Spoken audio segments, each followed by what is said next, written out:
ಜಯ ಶ್ರೀಕೃಷ್ಣ. ನನ್ನ ಹೆಸರು ವಿ.ಕೆ. ರವೀಂದ್ರ, ಬೆಂಗಳೂರು. ಓಂ ಶ್ರೀ ಪರಮಾತ್ಮನೇ ನಮಃ. ಶ್ರೀಮದ್ಭಗವದ್ಗೀತಾ ಅಥ ಪಂಚದಶೋಧ್ಯಾಯಃ.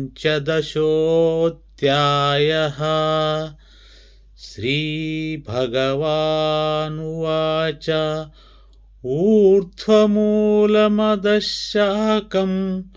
ಅಶ್ವತ್ಥಂ ಪ್ರಾಹುರವ್ಯಯಂ ಛಂದಾಂಸಿ ಯಸ್ಯ ಪರ್ಣಾನಿ ಯಸ್ತಂ ವೇದ ಸ ವೇದವಿತ್ ಅಧಶ್ಚೋರ್ಧ್ವಂ ಪ್ರಸ್ತುತಾಸ್ತಸ್ಯ ಶಾಖಾ ಗುಣಪ್ರವೃದ್ಧಾ ವಿಷಯಪ್ರವಾಲಃ ಅಧಶ್ಚ ಮೂಲಾನಿ ಸಂತತಾನಿ ಕರ್ಮಾನುಬಂಧೀನಿ ಮನುಷ್ಯಲೋಕೆ ನ ರೂಪಮಸ್ಯೇಹ ತಥೋಪಲಭ್ಯತೆ ನಾಂತೋ ನ ಚಾದಿರ್ನ ಚ ಸಂಪ್ರತಿಷ್ಠಾ ಅಶ್ವತ್ಥಮೇನಂ ಸುವಿರೂಢಮೂಲಂ ಅಸಂಗಶಸ್ತ್ರೇಣ ದೃಢೇನ ಚಿತ್ವಾ ತತಃ ಪದಂ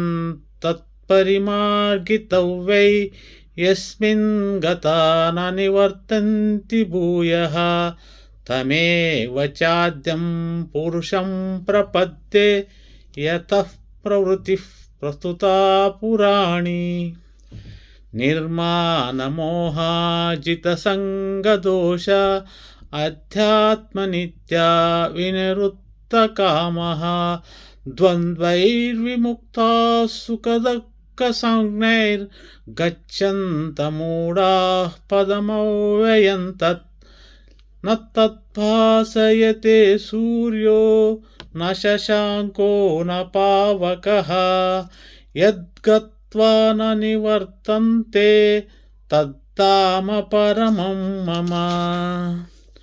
ಮಮೈವಾಂಶೋ ಜೀವಲೋಕೆ ಜೀವಭೂತಃ ಸನಾತನಃ ಮನಃಷಷ್ಟೇಂದ್ರಿಯಾಣಿ ಪ್ರಕೃತಿಸ್ಥಾನಿ ಕರ್ಷತಿ ಶರೀರಂ ಯದವಾಪ್ನೋತಿ ಯಚ್ಚಾತ್ಪುತ್ಕರಮಾತೀಶ್ವರಃ ಗೃಹೀತ್ವೈತಾನಿ ಸಂಯಾತಿ ವಾಯುರ್ಗಂಧಾನಿ ನಿವಾಶಯಾತ್ ಶ್ರೋತ್ರೈ ಚಕ್ಷುಷೈ ಸ್ಪರ್ಶನಂ ಚ ರಸನಂ ಗ್ರಹಣಮೇವ ಚ ಅಧಿಷ್ಠಾಯ ಮನಶ್ಚಾಯಂ ವಿಷಯಾನುಪಸೇವತೆ ಉತ್ಕ್ರಾಮಂತಂ ಸ್ಥಿತಂ ವಾಪಿ ಭುಂಜಾನಂ ವಾ ಗುಣಾನ್ವಿತಂ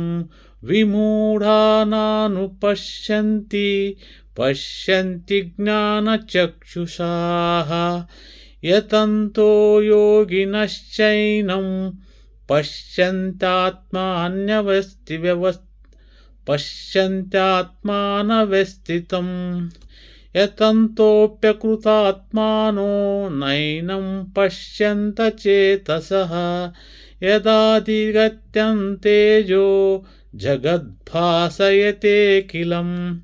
ಯಚ್ಚಂದ್ರಮಸಿ ಯಚ್ಚಾಗ್ನೌ ತತ್ತೇಜೋ ವಿದ್ಧಿ ಮಾಮಕಂ ಗಾಮಾವಿಶ್ಚ ಭೂತಾನಿ ಧಾರಯಾಮ್ಯಹಮೋಜಸಾ ಪೂಷ್ಣಾಮಿ ಚೌಷಧಿಃ ಸರ್ವಾ ಸೋಮೋ ಭೂತ್ವಾ ರಸಾತ್ಮಕಃ ಅಹಂ ವೈಶ್ವಾನರೋ ಭೂತ್ವಾ ಪ್ರಾಣಿನಾಂ ದೇಹಮಾಶ್ರಿತಃ ಪ್ರಾಣಾಪಾನಸಮಾಯುಕ್ತಾಃ ಪಚಾಮ್ಯನ್ನಂ ಚತುರ್ಭುಜಂ ಸರ್ವಸ್ಯ ಚಾಹಂ ಹೃದಿ ಸನ್ನಿವಿಷ್ಟೋ ಮತ್ತಸ್ಮೃತಿಜ್ಞಾನಮಪೋಹನಂ ಚ ವೇದೈಶ್ಚ ಸರ್ವೈರಹಮೇವ ವೇದ್ಯೋ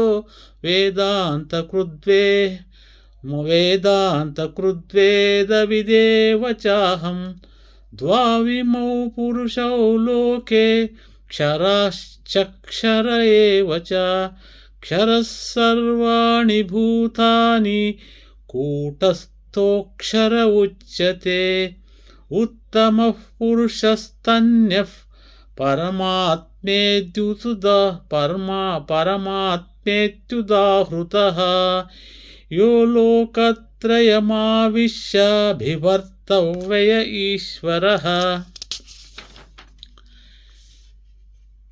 यस्मात्करमतीतोऽहम् अक्षरादपि चोत्तमः अतोऽस्मि लोके वेदे च प्रतितः पुरुषोत्तमः यो मामेव समन्मूढो जानाति पुरुषोत्तमम् स सर्वविद्भजति मां सर्वभावेन भारत इति गुह्यतमं शास्त्रम् इदमुक्तं मया नघ एतद्बुद्ध्वा बुद्धिमान् स्यात् कृतकृतश्च भारत।